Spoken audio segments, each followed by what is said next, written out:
the great detectives of old-time radio. From Boise, Idaho, this is your host, Adam Graham. If you have a comment, email it to me, box13@greatdetectives.net. Follow us on Twitter @Radio Detectives, and check us out on Instagram, instagram.com/greatdetectives. I do want to encourage you to enter our first ever giveaway. Go to giveaway.greatdetectives.net for a chance to win one of 5 great prizes, including radio premiums from the G. Washington Coffee Sherlock Holmes Show. Just go over to giveaway.greatdetectives.net. Well, now it is time for this week's episode of Tales of the Texas Rangers. The original air date, October 14th, 1951, and the title is Plays for Keeps. The Dennis Day Show returns to the air at this hour the first week in October. Remember, the Dennis Day Show, beginning here October 7th. Presenting Joel McCrea in Tales of the Texas Rangers. On stage tonight, transcribed from Hollywood, another in NBC's parade of exciting half-hour presentations.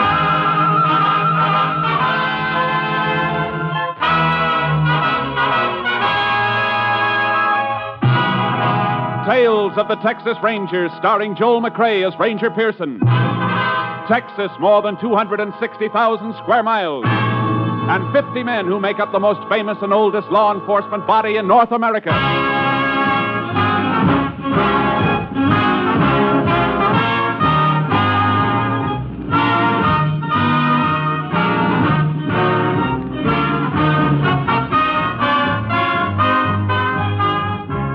Now, from the files of the Texas Rangers come these stories based on fact. Only names, dates, and places are fictitious for obvious reasons. The events themselves are a matter of record.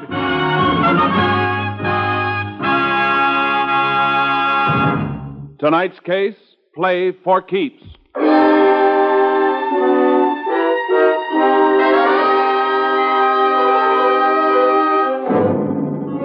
At 5 minutes past midnight on December 12th, several years ago, Sheriff Bob Smithers of Bradshaw County, Texas, staged a raid on a gambling establishment located on a country road. But there were no patrons in the house, and the sheriff's face grew dark red as he and the local constable failed to find any evidence. There's nothing in the upstairs room either, Sheriff. You're sure of that, huh, Jim? Not even a deck of cards. See, Sheriff, like I told you, I quit the racket. Yet this is the 4th time this year you rousted me out of bed. I know you're operating, Walton, and I'm going to get you for it. You're not going to milk the citizens of this county, not while I'm sheriff. Look, Sheriff, this happens to be my house. Warrant or no warrant, you finished your business here. How about getting out? I guess we might as well go, Sheriff. No, Jim. We're going to stay a minute. I want to talk to Walton, and you. About what? I was sure of this raid tonight, Jim. Dead sure. Just like I've been sure the last 3 times, because only you and me ever knew about them. I didn't tell nobody but you, Jim. You, the constable. Sounds like he's accusing you of tipping me off, Dunn. I know he tipped you, Walton. You better watch what you're saying, Bob. All that talk about law and order and wanting to uphold them. Let me see your wallet, Jim.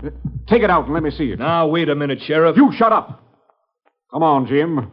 I want to see if you're carrying the kind of money an honest man gets for being a peace officer. What I carry on me is my own business. Why, you cheap 2-bit snake. Nothing cheap about a few hundred once in a while.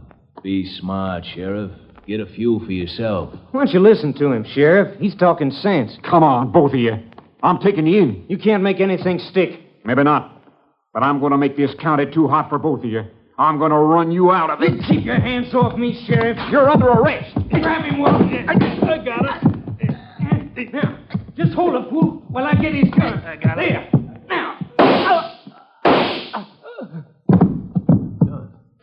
Dunn, you killed him. No, you killed him.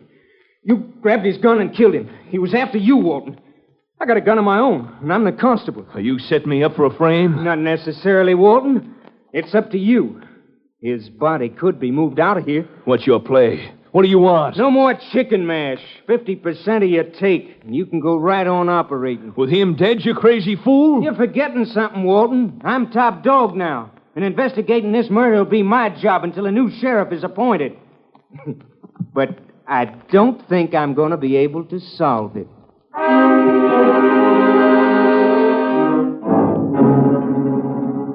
The body of Sheriff Smithers was found the next morning, dumped in a ditch by the side of an old wagon road.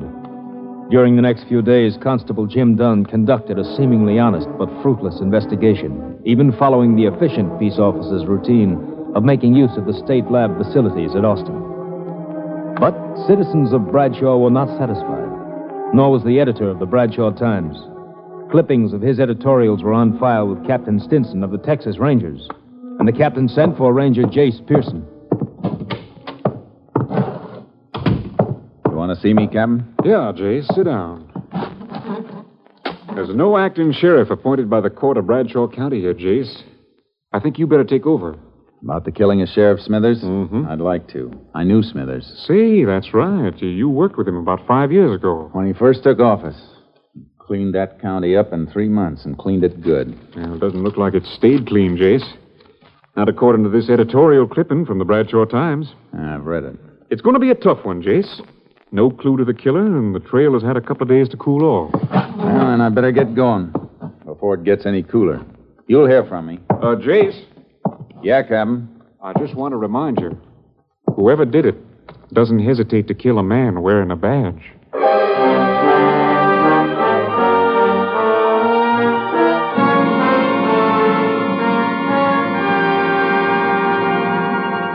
I reached Bradshaw in the early morning. The town was waking up, and the Bradshaw Times was turning out its bi-weekly edition. I went in to see the editor, Frank Carlin. So you read my editorials, huh? Well, I'm glad to know somebody's reading. You got readers, all right. People been clipping them out and mailing them into our headquarters. Yeah, I guess there's always a handful of people to hold out. Wonder what the world would do without them. Everybody was so burned the day of the killing. Then in 48 hours, they want to forget it. Yeah, it's always that way. How about the constable, Jim Dunn? Oh, he's all right, I guess. But he's only been constable for a year. He just doesn't have the experience. It'll take the court a couple more days to decide on a new sheriff. I better knock out a story on your Rangers coming in. Might wake the people up again. I'd rather you didn't, Mr. Carlin. I'll be around, and they'll know soon enough. Oh, see what you mean. Want me to lay off the editorials for a while? If you don't mind. You know, the sheriff and I are on different sides of the fence politically, but he was an honest man, and I liked him. I got a headline back there, all set and gathering dust. It says, Sheriff's Killer Caught. Ranger, give me a chance to use it.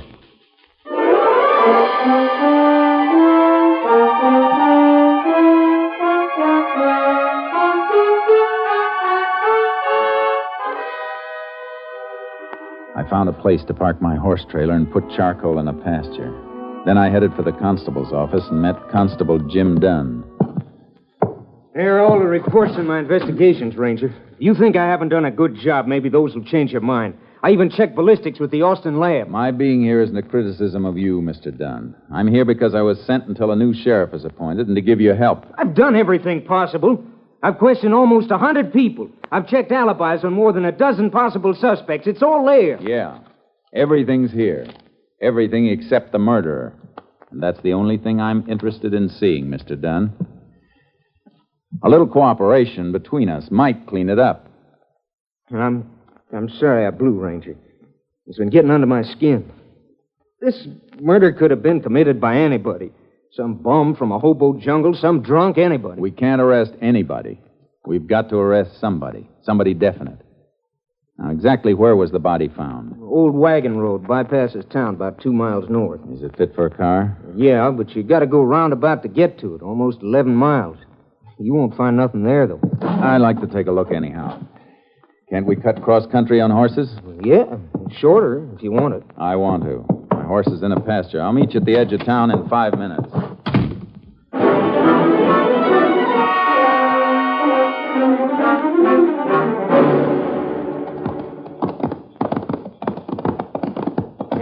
The body was found just a little further on. You can see the road now. Not much of a road left. No use for it anymore. Sheriff must have had some reason for using it if he came way out here. Here we are. Oh, boy. Whoa, Charco. Oh, boy.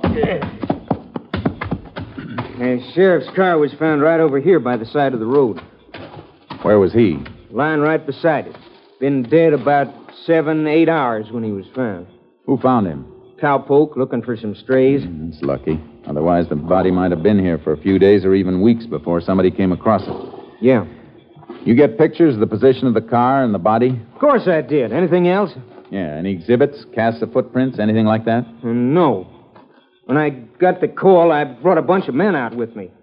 I was excited, and I didn't think to stop them from tramping around. I can see why you'd be upset.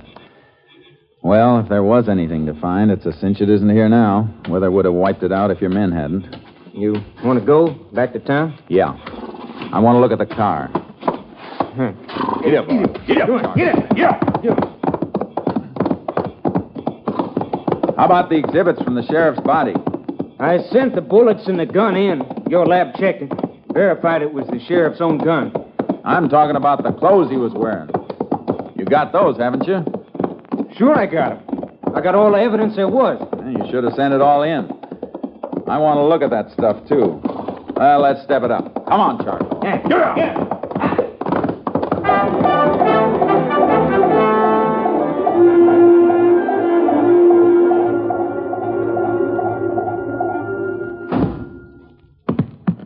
There's everything, all tagged. Everything the sheriff was wearing when he was killed. I see. Is this the shirt he was wearing? You see the blood and bullet holes, don't you? Yeah. How come your lab didn't find any prints on the gun when I sent it in? Didn't even have the sheriff's own prints. It was wiped clean. Well, this is kind of odd. What? Well, the sheriff was shot twice, and they dug one slug out of him. The other one passed clean through. Yeah, according to the coroner's report, one slug hit his collarbone. That stopped it. Yeah, that's what I mean.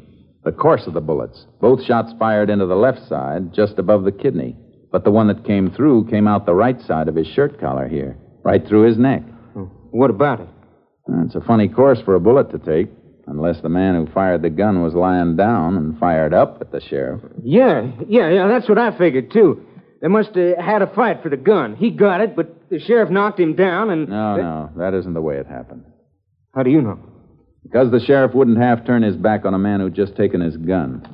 Besides, these powder burns show the gun was being held right against the shirt when it was fired. What do you think happened then? Well, the sheriff must have been in some position where he was bent over forward, which he wouldn't be unless somebody was holding him in that position. Here, stand in front of me for a minute. Now, your back toward me. What are you going to do? Slip one hand under your arms and then up behind your head in a half Nelson and twist your other arm behind you in an arm lock. Then bend you over forward like this. The sheriff was held like I'm holding you now. The bullets were pumped into him. See what I mean? That's just a guess. It's a guess I'm going to back up. And if the sheriff was held in a half Nelson and an arm lock, it tells us something else. That there were two men in on the murder, unless a killer had three hands and used the third one to fire the gun. That's pretty smart figuring, Ranger. Only because it's the kind of figuring I've been doing for a long time.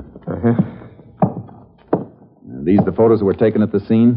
Yeah, the sheriff's body in the car. The body moved any before these were taken? Nope. Car was right there, with the sheriff flat on his face beside it. And less than 2 feet away from it. His right side toward the car. Yeah. The bullet that passed through the sheriff came out on his right side. That means it should have hit the car. But there's no mark. I don't see that helps us any. It helps plenty, Dunn. It tells us the sheriff wasn't killed out there. He was killed someplace else and brought out there.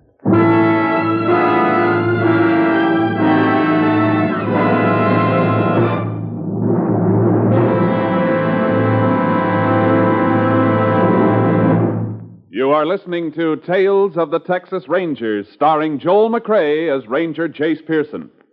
Now we continue with tonight's case, Play for Keeps, an authentic story from the files of the Texas Rangers.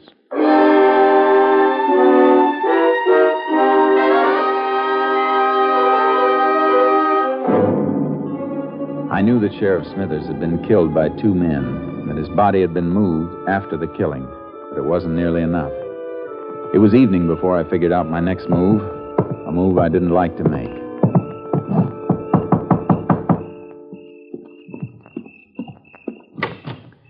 Evening, ma'am. Remember me? Why, it's Jayce Pearson, isn't it? Yes, ma'am. Been a long time, Mrs. Smithers. Oh, come in, Jayce. Come in. I suppose you know about Bob. Yes, ma'am. And that's why I'm down here. I came by to pay my respects.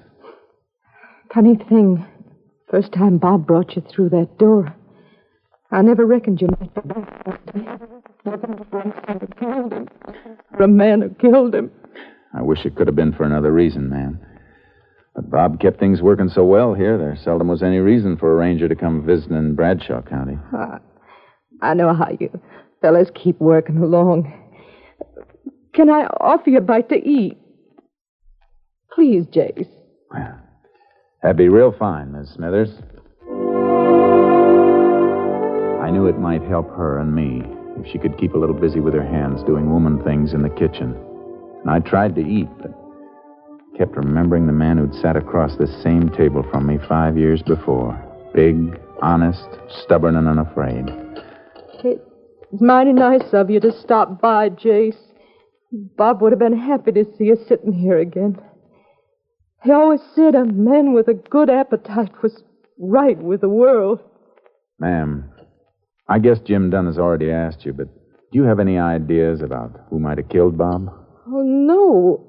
Everything went so well for a few years. All I know is that last year or so, Bob was upset about gambling. He after anybody in particular?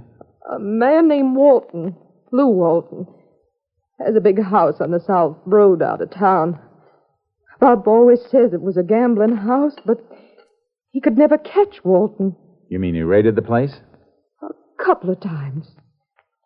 Last time was the night he was killed. Dunn didn't tell me about that. Bob was killed after he left there. Walton's, I mean. Dunn said they didn't find anything, so Bob started back for town. But he never got home. Mrs. Smithers, I have to ask a favor. A favor I don't like to ask. I want to help, Jayce, every way I can. I want your permission to have Bob's body exhumed for further examination. Is it necessary? I'm not satisfied with the examination that was made here. All right, Jayce. I'd like to have a more thorough examination made for headquarters. I'm sending them the clothes Bob was wearing for lab check, and I don't want anybody to know about it for now. All right. You're going to get him, aren't you, Jayce? I'm going to try awful hard, ma'am.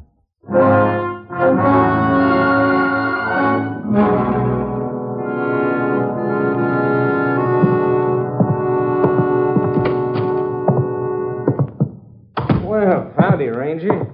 I've been waiting for you. Thought maybe you might have turned in for the night. I'm going to in a few minutes. I just came back to pick up the clothing exhibits. Well, I locked them away again. I'll dig them out. I want to send them on to Camp Mabry for lab tests. Well, all right. I'll give you a receipt for them. Okay. Don, Yeah?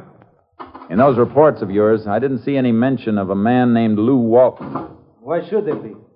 I understand that Walton's a gambler and that you helped Smithers raid his place the night Smithers was killed. Now, here are the exhibits. You're thinking way out of line on Walton. His alibi's airtight. According to who? According to me. I was with him all night after Smithers left the place. You didn't come back to town with the sheriff? No, I stayed at Walton's. Why? Because the sheriff asked me to stay there. We didn't find anything, but the sheriff figured if I hung around, somebody might show up or call up looking for a game. And I'd be able to get him some evidence then. Anything else you want to know? No. I guess that lets Walton out. I'll take these things. Sure, go ahead. See you tomorrow, Dunn.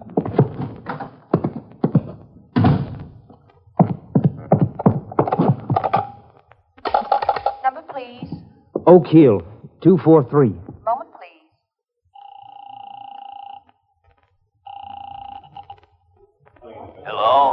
Walton, done. Now get those people out and shut down. Why? What's wrong? That Ranger's too smart. I tried to make things look good for myself, and, well, I guess I made him look too good. Well, how much does he know? All he's gonna know. You just close down and stand pat until he wears himself out.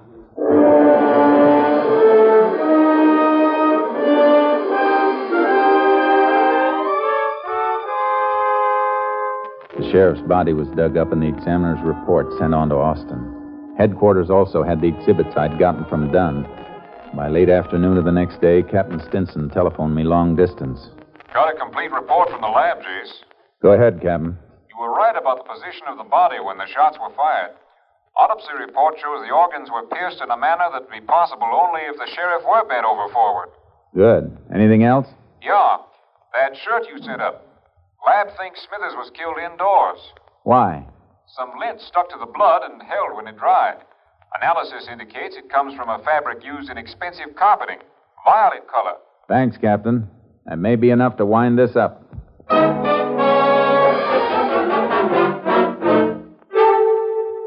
Then you're convinced that Walton was running a gambling joint, Mr. Carlin. Was and is. I'd swear to it. But nobody's been able to prove it. You know how suckers are. They lose their shirts and keep their mouths shut. Think they're in on a smart thing, and they help the racketeers to cover up. Then Walton must have been tipped off that he was being raided. Part of the racket. They pay off and get tipped off. You ever been in Walton's house? No. You know anybody who has been there? Well, it's no secret the newspaper men gamble more's good for him. My linotype man plays horses, I know. Pete. Be there in a minute. Howdy, Ranger. Howdy. Pete, you ever been in Lou Walton's place? Oh, come on, now don't stall. Tell her, Ranger. It's important. Well, yeah, I've been there once or twice. I only want to know one thing. You notice any carpeting in the house? Carpeting? Oh, sure. The house is like a palace. Wall-to-wall carpet all over the place. What color? Well, it's a kind of a purple, I'd say. How about saying violet? Yeah, I guess that's what it's called. You got something, Ranger? Yeah. I'm going to wake up the nearest judge and get a search warrant for Walton. You better brush the dust off that headline you told me about. I think you're going to get a chance to use it.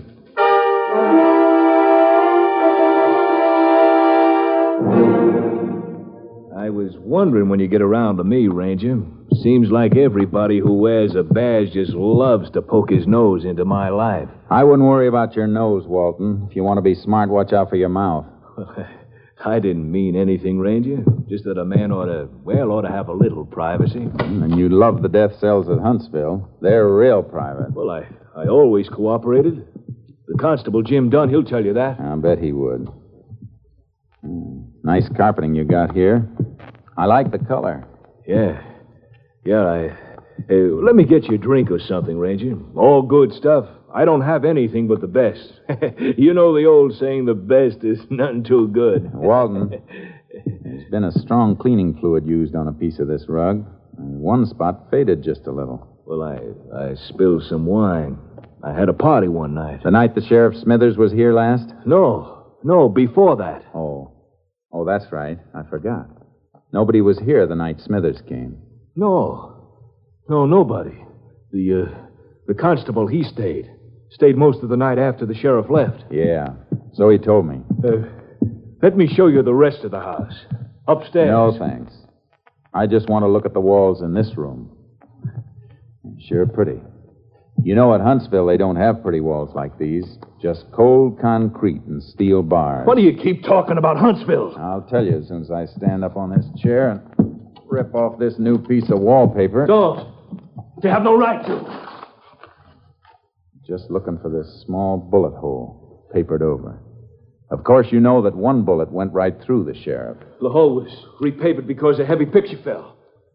The nail made the hole. 38 caliber nail? I'm gonna have this rug ripped up and sent to my lab, Walton.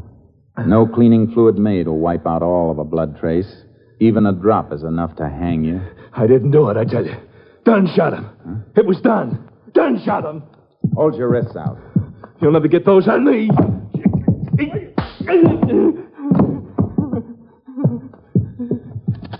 You bet wrong this time, gambler. Now get up. I'm taking you in.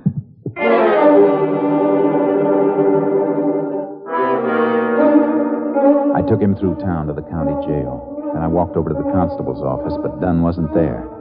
I had to find him quick before he knew I had Walt. I headed back for the jail, and as I turned into the street, I saw something move in the shadows. There was another car, not far from mine, the constable's car, and Dunn was getting into it. Dunn, wait a minute! Move! Get out of the way, people! Get back, please!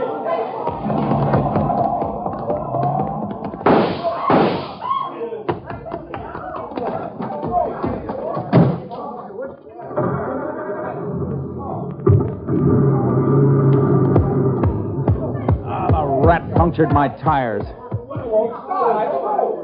Unit 10 to KTXA.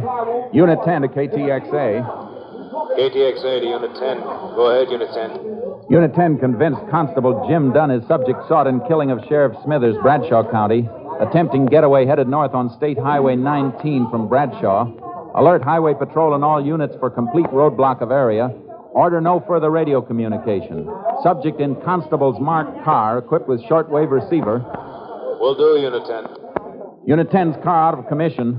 Will attempt to commandeer another car for pursuit. Unit 10, 10-4. KDXA, Austin.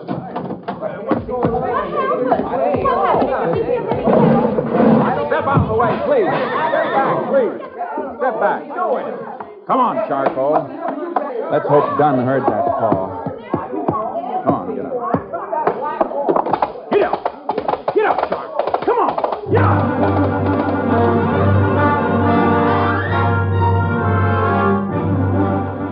I had to gamble. The last part of my call had been a plant I wanted Dunn to hear. He'd know he couldn't get more than 15 or 20 miles before he was blocked unless he took some back road, and I'd seen him take a north turn out of town toward the wagon road he'd dumped the sheriff's body on. It was 11 miles for him by car, 2 miles cross-country for me. I raked charcoal all the way, reached the road, and rope-dragged a couple of dead logs across it. We finished just in time. I heard the whine of a car coming over the rise in the rough road as the first glimmer of the headlights stabbed the darkness. I tied charcoal back in the trees and dropped in the brush to wait. This is the end of the road, Don. Don't try backing up. Now you haven't got any tires. I'm giving you a chance to surrender, Don. You get your chances, Ranger. You missed, Don. Now I'm coming around the car to get you. You want to shoot it out? Let's go. No. Wait a minute. No, Ranger. You don't shoot. Don't shoot. I'll drop my gun. Here. See? I ain't armed. Come here. I ain't armed. Neither was Smithers when you lifted his gun and killed him with it. Good thing for Texas all constables aren't like you. Come on. Walton's waiting for you at the jail. Looks like you'll be partners again at Huntsville.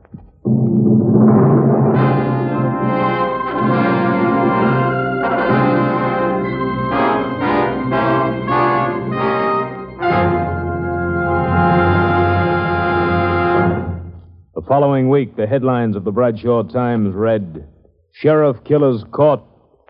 Though Jim Dunn protested his innocence, Lou Walton's confession and evidence submitted by the Rangers convinced the court of Dunn's guilt. Both were sentenced to life imprisonment at Huntsville.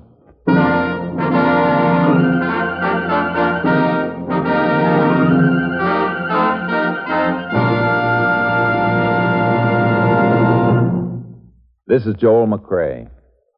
In the 125 years since their organization was founded, the Texas Rangers have written many new pages into the history of law enforcement. With only a handful of men and a vast territory, they have never failed to live up to their slogan, first to advance, never retreat. That is the creed a Ranger follows. And they have a belief that was impressed on me by one of their officers, a belief that often brings them victory over tremendous odds. In the words of the Texas Rangers, a man who is wrong can't stand up to a man who is right and keep on coming. Next week, we'll bring you another exciting case taken from the files of the Texas Rangers. Hope you'll be listening. Good night. Next week, Joel McCrea in another authentic reenactment of a case from the files of the Texas Rangers.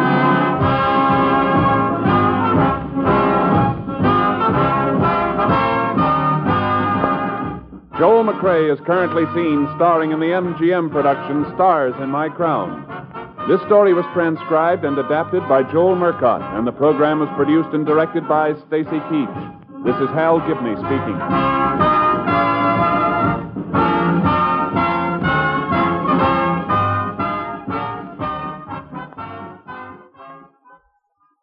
Three chimes mean good times on NBC.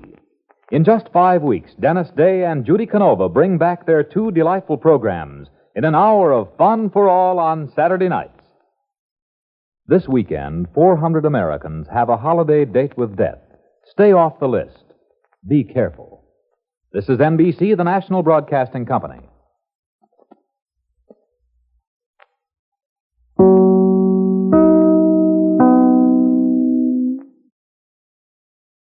Welcome back. Well, this is, of course, a script reuse. It was originally done on Tales of the Texas Rangers back in September of 1950. This is something that you have to do when you were running a major radio drama for what's going to essentially be a year of uninterrupted airing without a major sponsor. The story is still good.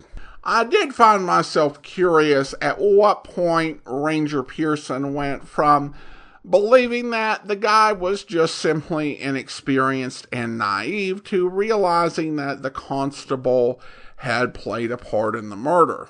I'm guessing it's at the point that he really came to suspect the guy who was running the gambling house, because essentially the constable had committed himself to being that guy's alibi. If that man did it, there's no question but that the constable was involved.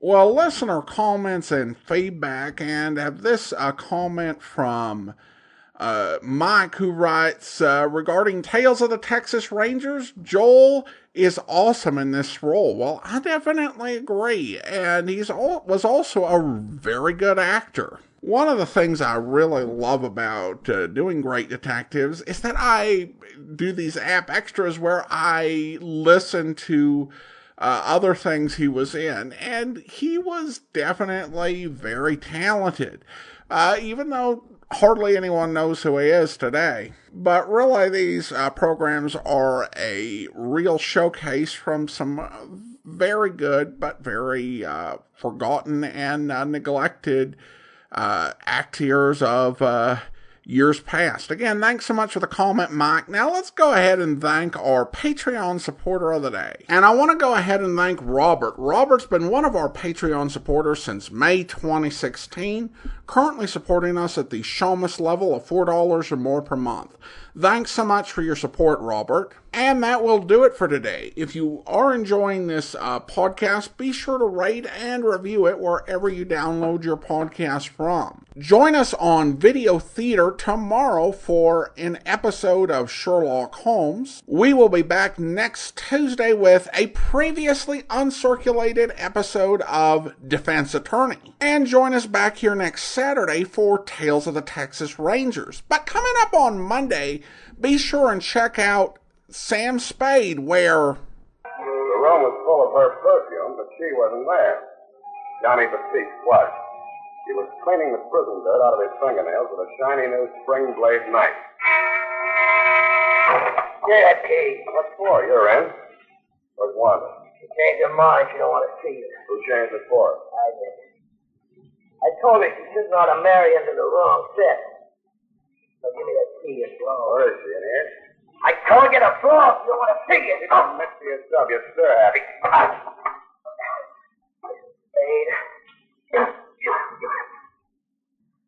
I've been rotting that Spade Hotel 3 years to get pushed around. Why do you think I took that rap? You took it for her. You're crazy. She was through with you before you went up. I just go on talking like that. Go on. I'll cut you. I'll cut you real bad. Copper. I don't want to hurt you, so don't try. Good night, Johnny. First thing you ought to learn about civilian life, Johnny, is don't jump somebody until you know what it's all about. What did she tell you? Forget it. You got it cheaper than I did. But she's 3 years older.